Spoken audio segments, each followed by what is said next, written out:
Assalamualaikum warahmatullahi wabarakatuh. Waalaikumsalam warahmatullahi wabarakatuh. Alhamdulillahil jabbaril qahhar, al-azizil ghaffar, khaliqil jannati wan nar. Wassalatu wassalamu ala sayyidina wa maulana Muhammadinil Mukhtar wa ala alihi wa ashabihil adhar. Amma ba'du. Saudara-saudara kaum muslimin rahimakumullah. Pada pertemuan kali ini kita akan membicarakan tentang neraka dan calon-calon penghuninya. Sesungguhnya kalau kita bicara tentang neraka, artinya kita bicara tentang akhirat. Dan kalau kita bicara tentang akhirat, kita bicara tentang alam gaib yang merupakan salah satu dari rukun iman yang 6, percaya kepada alam gaib. Kalau sudah bicara alam gaib, maka ini di luar batas kemampuan nilai-nilai ilmiah dan di luar batas kemampuan renungan filsafat. Ilmu pengetahuan akan buntu kalau sudah membicarakan alam gaib. Artinya, kehidupan di akhirat itu tidak bisa diteliti secara ilmiah. Filsafat pun akan ngambang kalau sudah membicarakan kehidupan di alam gaib. Karena itu kalau kita kembali kepada logika, jika kita ingin mengerti tentang caranya membuat bangku, kita pergi ke tukang bangku dan bertanya kepadanya. Kita ingin mengerti cara membuat mobil, kita pergi ke tukang mobil, ke bengkel mobil dan bertanya kepada ahlinya. Pun dalam urusan alam gaib, sudah sewajarnya kita kembali kepada penjelasan dari sang pencipta alam gaib, yakni Allah subhanahu wa ta'ala. Dan melalui kitabullah Al-Quranul Karim, Allah telah menjelaskan masalah-masalah gaib berupa kehidupan di sorga dan neraka itu secara jelas dan pasti.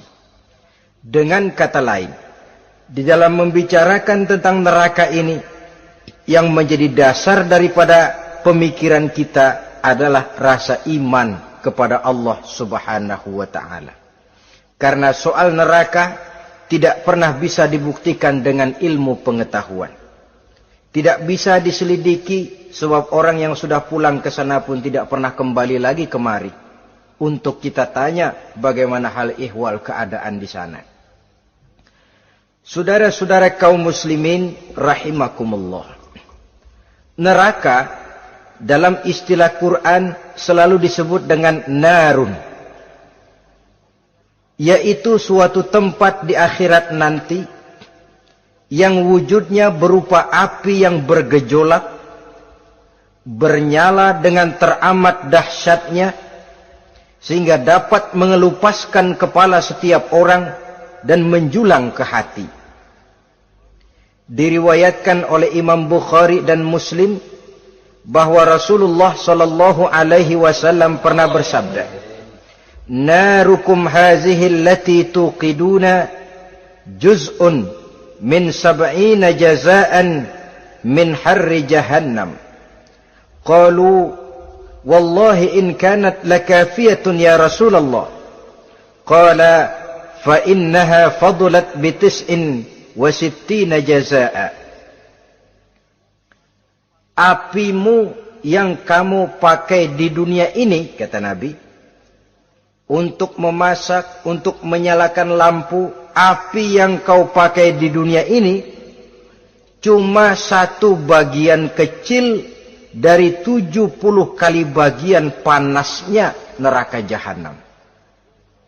Sahabat waktu itu terperanjat lalu berkata, Wallah, in kanat lakafiyatun ya Rasulullah. Ya Rasul, api di dunia ini saja sudah cukup untuk menghanguskan kami, untuk menghanguskan apa yang ada.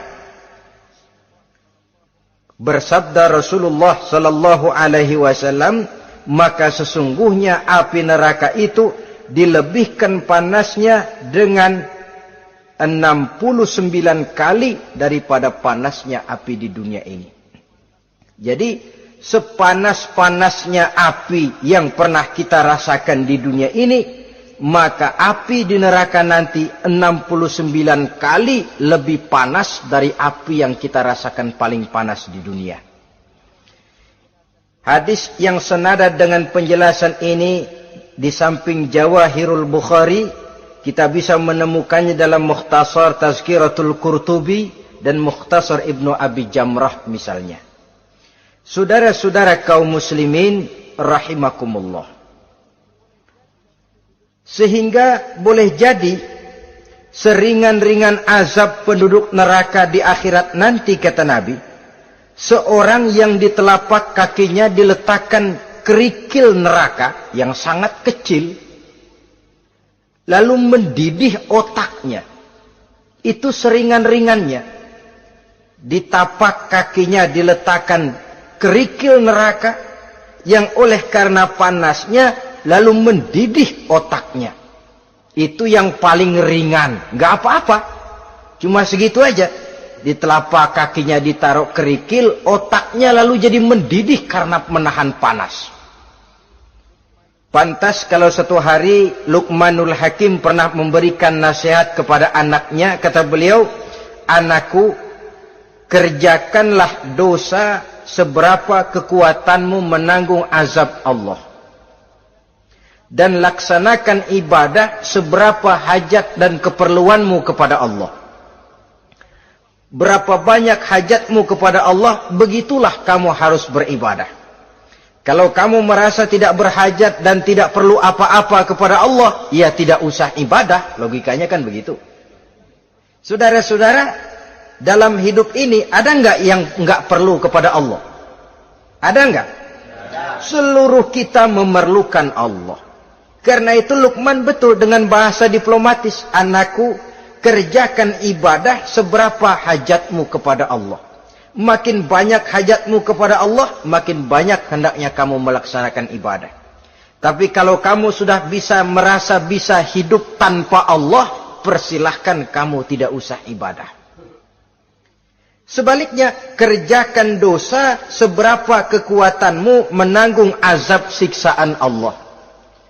Kalau merasa sudah belajar ilmu kebal, kira-kira di neraka nanti enggak apa-apa, persilahkan kerjakan dosa sebanyak-banyaknya. Tapi kalau masih berpikir, gua mah jangan dibakar di neraka, nginjak puntung rokok, gua lompat.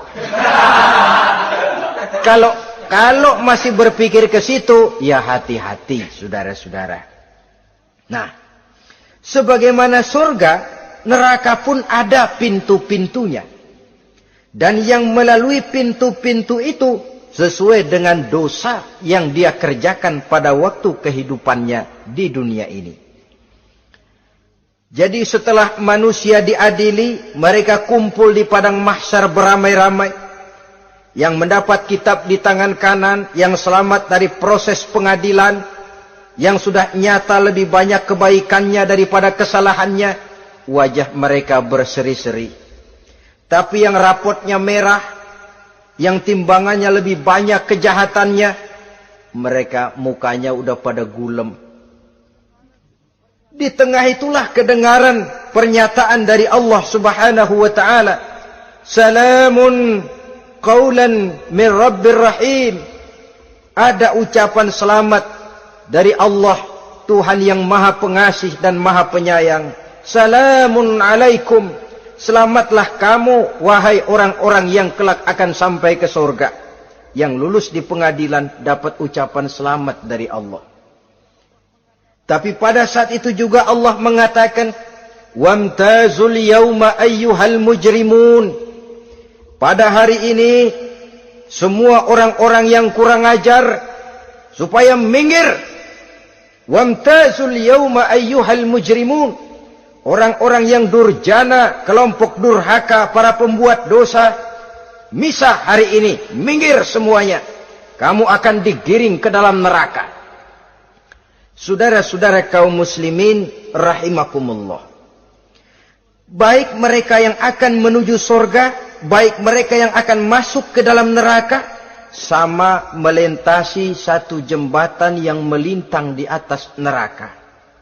Dalam surah Maryam ayat 71 dan 72, walaupun jembatan itu tidak digambarkan secara jelas, tapi kita temukan penjelasan Allah sebagai berikut. Wa inna minkum illa wariduha kana ala rabbika hatman maqdiya thumma nunajjil ladzina taqaw wa nazaru zalimina fiha jasiya. Saudara-saudara, dan tidak ada setiap orang pun kecuali mereka akan melalui api neraka itu. Adapun orang-orang yang bertakwa, mereka diselamatkan oleh Allah, sedangkan orang-orang yang zalim, mereka terlempar ke dalam jurang neraka. Nah, itu yang dinamakan dengan sirat. Ada memang riwayat menjelaskan bahwa sirat itu kecilnya seperti rambut dibelah 7, tajamnya lebih tajam dari mata pedang. Tapi dalam banyak hal, orang lewat di atas sirat itu bergantung kepada amalannya waktu dia hidup di dunia ini. Maka jangan heran ada orang yang lewat di atas sirat itu seperti kilat. Lep, sudah sampai di surga. Ada yang lewat di atas sirat itu seperti orang terbang. Ada yang lewat di atas sirat itu seperti orang lari. Ada yang seperti jalannya onta. Ada yang merangkak. Ada yang gelantungan. Ada yang sudah hampir sampai ke tepian sana untuk masuk ke dalam surga, terpeleset nyemplung juga ke dalam neraka. Sesuai dengan amalan pada waktu mereka hidup di kehidupan dunia yang sekarang ini. Saudara-saudara kaum muslimin rahimakumullah. Apabila orang terperosok lalu masuk ke dalam neraka, bagaimanakah ihwal keadaan di neraka? Panasnya sudah kita jelaskan tadi. 70 kali lipat dari sepanas-panasnya api di dunia ini. Lalu orang-orang yang masuk ke dalam neraka, mereka juga mendapat pakaian, makanan, minuman, perhiasan. Tapi makanannya, minumannya, perhiasannya lain dengan orang-orang yang sampai di surga. Mereka juga diberikan buah-buahan, sebab di neraka juga ada pohon. Namanya pohon zakum. Buahnya duri dari api.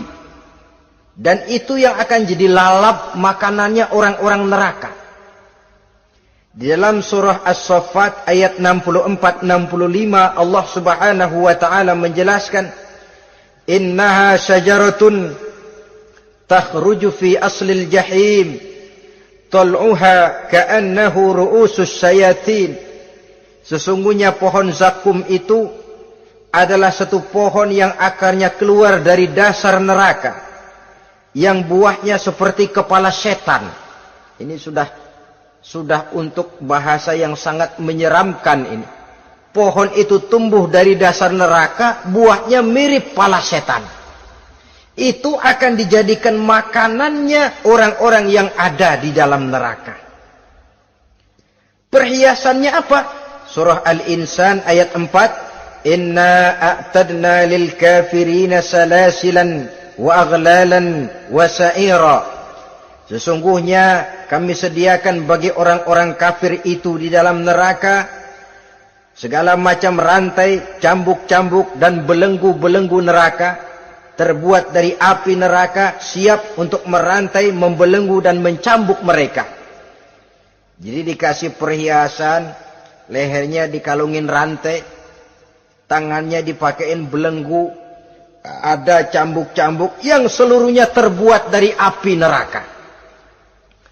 Begitu mereka sampai ke pintu neraka yang namanya malaikat Zabaniyah, penjaga neraka, udah bukan main gemesnya dah. Ya, nyambutnya enggak ada ramahnya, lain sama malaikat Ridwan, penjaga surga. Ramah, murah senyum, Begitu orang mau masuk surga, salamun alaikum tibtum fadkhuluha khalidin. Keselamatan atas kamu, sungguh kamu telah beruntung. Sekaranglah masuk kamu ke dalam surga dan kekalah tinggal selama-lamanya di sana. Ramah